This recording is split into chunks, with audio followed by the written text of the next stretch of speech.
Welcome. I'm Amy Watson, a certified life after baby loss coach and mom to 2 babies in heaven. Join me as I show you how you can truly find yourself again. Together, let's knock off those rough, painful edges and learn to carry your grief so you can step forward into all this life has in store for you. This is the Smooth Stones Podcast.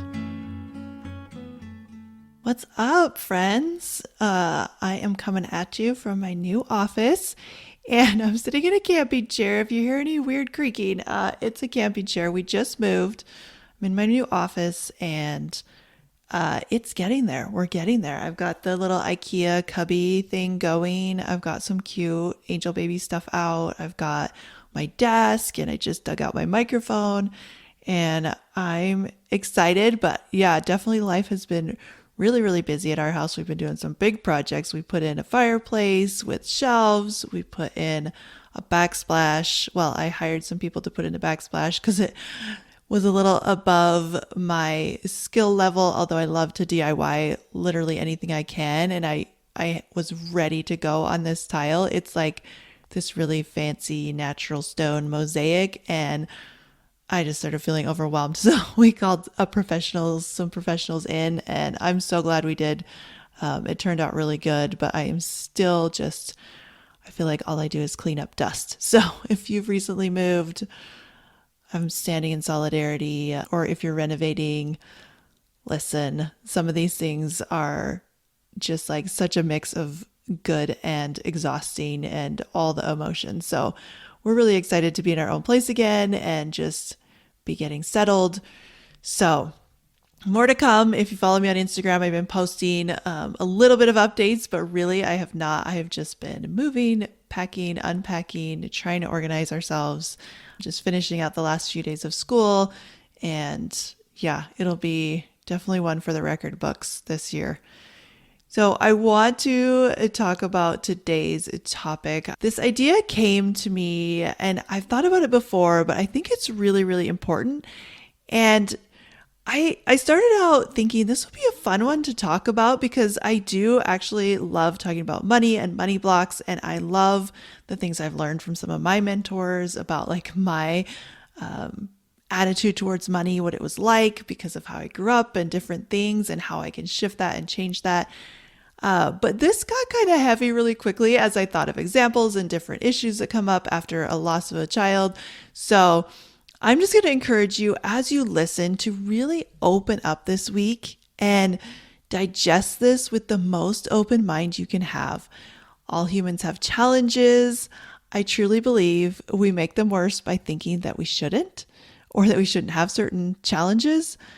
Resistance brings suffering. Even resistance to what seems categorically unfair. You do have the power to let go of some of your money blocks, no matter what they are. Now, I have to say, if you're not in the US, you might have different experiences, and some of these lean more towards if you had a stillbirth, if you had a burial, if you had like a hospital situation rather than maybe an earlier loss at home. But really, I want to, as always, just take these nuggets and these lessons and apply them to your own situation, because I did have a stillbirth and I had a miscarriage where I had a surgery. And I hear a lot of stories, which is what I kind of bring my experience and all the experience of my clients and people I know and bring it all together. Just apply this to your own situation. And I want you to think about your loss and any costs that came along with that loss. And a lot of us are just really mad about it. So what are you mad about? Now, we have these costs, we have these bills. Maybe we've already paid them, maybe we're still paying them. There's a lot of places that we are with our money. But like I said before, when we are fighting these things, when we are like actively banging up against these money blocks over and over and over, it adds a lot of extra suffering to our lives. So I wanted to just talk through some that I see pretty often and then talk about how do we let go of those? What happens and what are kind of the common themes that I see? So as always, add your own thing, make it your own and apply it to your specific situation. But you're probably going to hear some things that are going to touch a nerve, that are going to feel really familiar as I go through all of this. So a real easy one is hospital bills. You still have to pay in the US when your baby dies, maybe even more. Maybe you had a NICU stay, maybe you had surgery, maybe you had a lot of different things, high risk things, extra care, and that can be expensive. There are funeral home bills. That can be expensive. You've got to buy a plot. You've got to get a gravestone, right? Some people really, maybe you haven't gotten one yet because you're waiting because it's expensive. Or maybe you got one that you didn't like as much because that was what you could afford. I know for us, we were offered, it was, the stone itself was free for babies because they just use like their scraps in a small one, but we did have to pay to get it installed. And I know that cost at the time was a big factor in kind of just moving forward with a small stone. Also, sometimes we have, after a loss, a lot of times people will give money, right? We have GoFundMe's, we have just people Venmo you. It's kind of traditional, I guess, when someone's grieving to maybe send them some money. But sometimes that doesn't happen because you had a miscarriage or I don't know, for whatever reason, people didn't give you money. And then maybe you see other people getting lots of donations. Maybe you're in the Babyloss community or you have friends and you see like, well, their child died and they got all this money and this outpouring of support and I didn't. So if that is part of your story, whether or not people helped you pay for things, whether you thought they would, whether like they said they would and they didn't, or they changed their mind, or even if people did, maybe people really were kind and generous to you. And that's a bit of a block. Like maybe you have some thoughts and some feelings around just money and donations and gifts. Something I also see is people feeling upset that they wasted money buying baby things. Maybe you got a new crib, you got new clothes, you had a car seat. Sometimes people have bought new houses. When I did an episode a while ago on moving and I asked in a support group I'm in, what things about moving were a problem. And some people said, yeah, we bought a bigger house because we thought we were going to have a baby, like we're going to have more kids. And then we didn't have those kids. And so sometimes we can feel like we spent a lot of money on things that we're not getting to use. And then it's like, well, what do I do now? Do I sell it? Do I keep it? Do I give it away? There can be a lot of money blocks there about the things we have for our baby. Then there's just how expensive everything is, right? That is kind of a blanket thing right now. As I record, we're in May 2024 and things are expensive. That is a thought that a lot of us in the world have. And of course, that's subjective. That is a story. So I want you to catch yourself if you're saying how expensive things are. But I remember even just like the food that I ate in the hospital when Lauren died, which was like nothing and it was not very good because they wouldn't let me eat while I was in labor. And then I had this I remember this just like really sad breakfast, and then they still charge you like $50 or whatever for caring for you. And anyways, there can be a lot of things that are expensive, or maybe like you're getting your gravestone and you're like, oh my goodness, I can't believe how much a gravestone costs. And it's just surprising, right? It's more like this surprise of wishing things were less expensive or things being much more than you thought they would be, right? Those bills are rolling in and they're shocking. Another money block I see people have is the cost that it takes or the amount of investment you need to make in your mental health, your postpartum health, getting therapy, getting coaching, getting support. That can cost money. And I see a lot of people being mad that it costs money. They're thinking that they can't afford it. And there are lots of options, right? There's free options, there's groups, there's local things, there's online things. But I see a lot of people being kind of upset. And yes, wouldn't it be nice if we lived in a world where mental health was supported and was free? But it isn't for a lot of people. And so that can be a real hang up.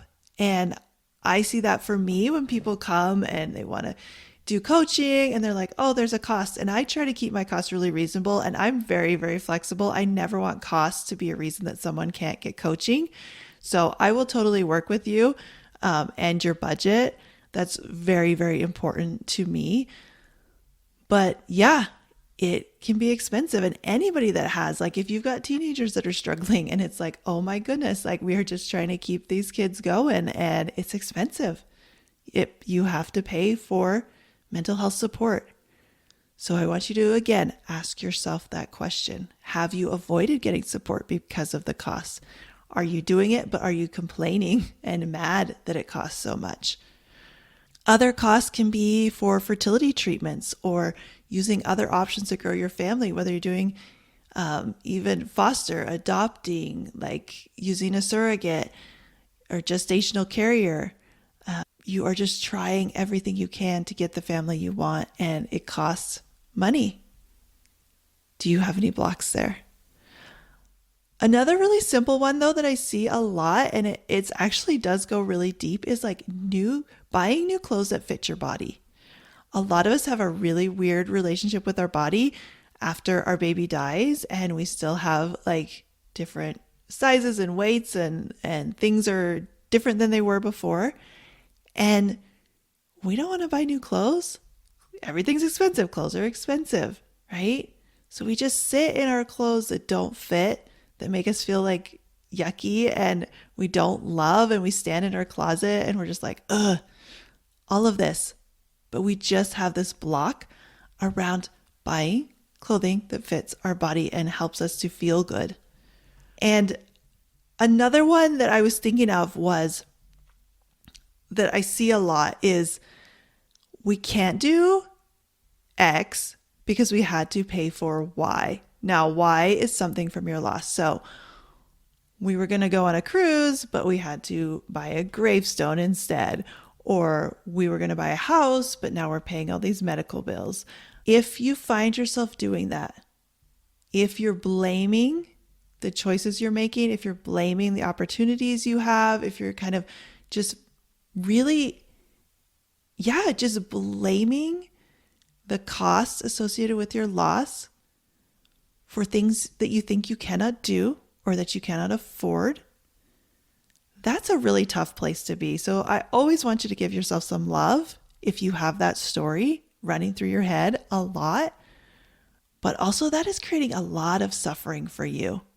So not only did your baby die and that's sad, now you feel like financially it has taken opportunities from you. And so it's just like this whole big snowball of just being upset. All of these things, and again, add your own examples, but it all boils down to a few categories. First one, it's not fair to pay for something that was hard. Have you ever had that thought? Or is that behind your money story? It's not fair to pay for something that was hard. I see this a lot where it's like people don't want to pay for the death of their baby. They don't want to pay for the medical care they received during the death of their baby. Like it doesn't seem fair. But look at where that puts you. It's like, now what? You're kind of stuck. Money block. Another one is, I am paying when mistakes were made and we're blaming.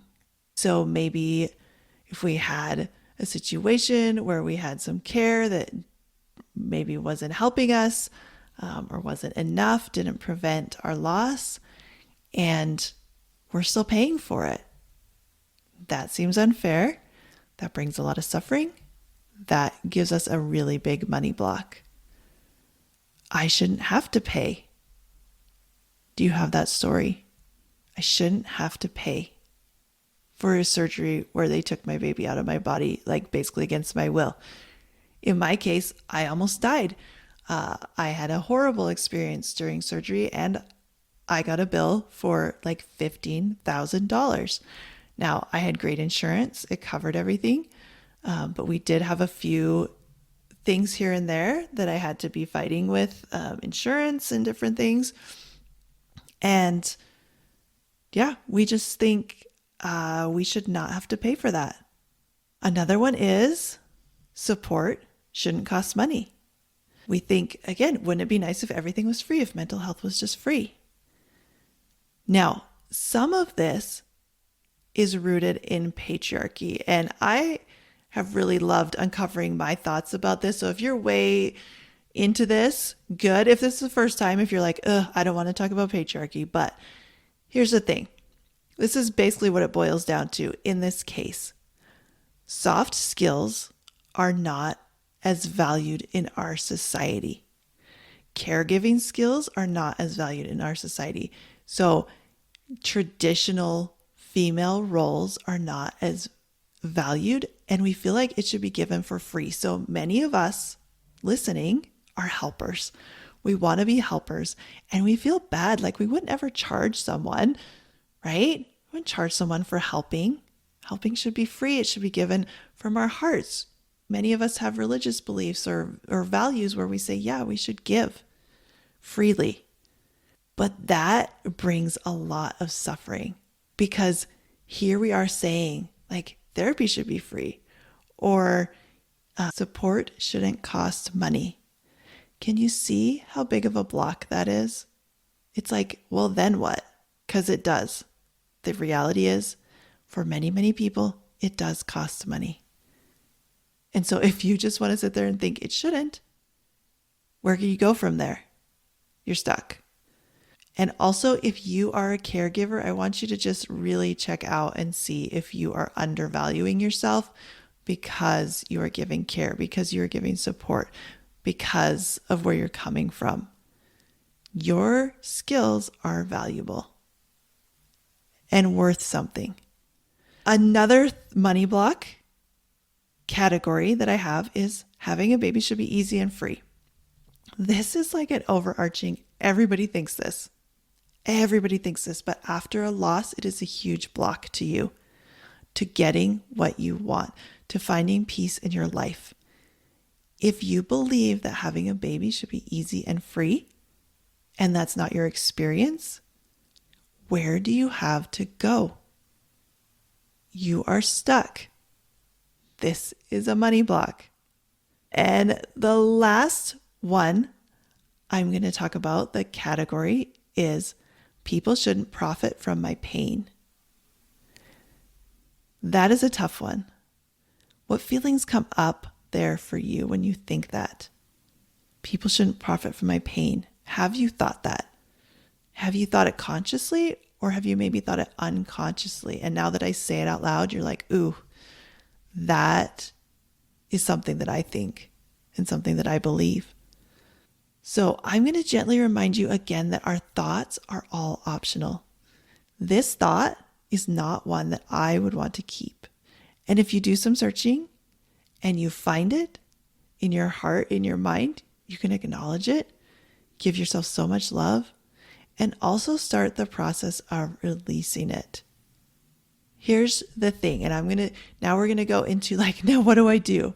I see these blocks, I have these bills, I have these things in my life where money that is tied to the loss of my baby is really keeping me held back. Don't worry, I'm always going to help you. Here's the thing. People pay for hard things all the time. I want my doctors to be well paid. I want people to want to be funeral directors. It is not an easy job, and it's okay to pay them. I am currently paying 2 men to install some ridiculously beautiful but complicated tile in my kitchen, like I said at the top. It's too hard for me. It's worth paying for their skills, their tools, and experience. There is value in knowledge. When we downplay it in others, we downplay it in ourselves. So watch for this. People pay for hard things all the time. That is going to combat this idea that you shouldn't have to pay for hard things. Now, if you have a situation where you have some blame or some mistakes, absolutely, if you feel like there is negligence or intentional harm in your situation and you want to pursue some accountability, whatever that looks like, please do so. Take your own mental health and your energy into account as you go into what unfortunately can be a long, expensive, difficult battle. But if you know in your gut that something needs to be done, you can do it. So many things have changed because bereaved mothers have just stood up and said, never again. And so I highly honor that. But in many cases, we can't take legal recourse or get compensation. So these bills are just going to stand. We can be angry about it. We can have all the feelings about it, but do it mindfully. Know that you're frustrated because it does not feel at all comfortable to be paying people whose job it was to protect you and your child when that didn't happen. There is a level of trust that has been betrayed, and it's okay to allow yourself to process that as long as you need. You do need to pay the bills though, because I'm guessing that's the kind of person you are.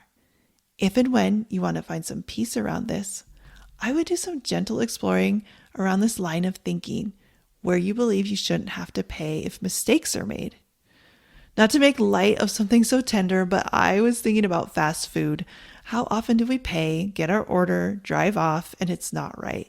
Now, sometimes we turn around, we go fix it if we can, but most of the time we drive on, we complain a bit, and we get over it. Maybe we don't go back to that restaurant, maybe we complain to our friends, but we don't dwell on it forever. We kind of know that it happens. The thing about life on earth is we are dealing with fallible humans always. We are fallible, and so is everyone else. 15-year-olds working their first job mess up orders. Doctors who truly want to help people make mistakes or have holes in their training or lack experience or simply looked at the data, made their best recommendation, and got it wrong. It doesn't matter the reason. What matters is your peace of mind. When you get hung up on paying for something you think is a messed up order, how do you feel? How much energy does it take from you each day, each month, every time you see a bill?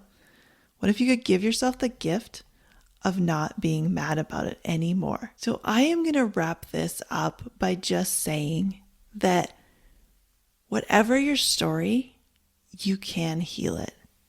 Whenever you're ready, I encourage you to start examining your money blocks around your loss specifically. If you want to do that with support, I'm your girl. Simply go in the show notes and click the link to set up a connection call. When you can let go of the money blocks you're facing, you'll be much more able to achieve the dreams you have for yourself and for your family. Money becomes easier. You think about it less.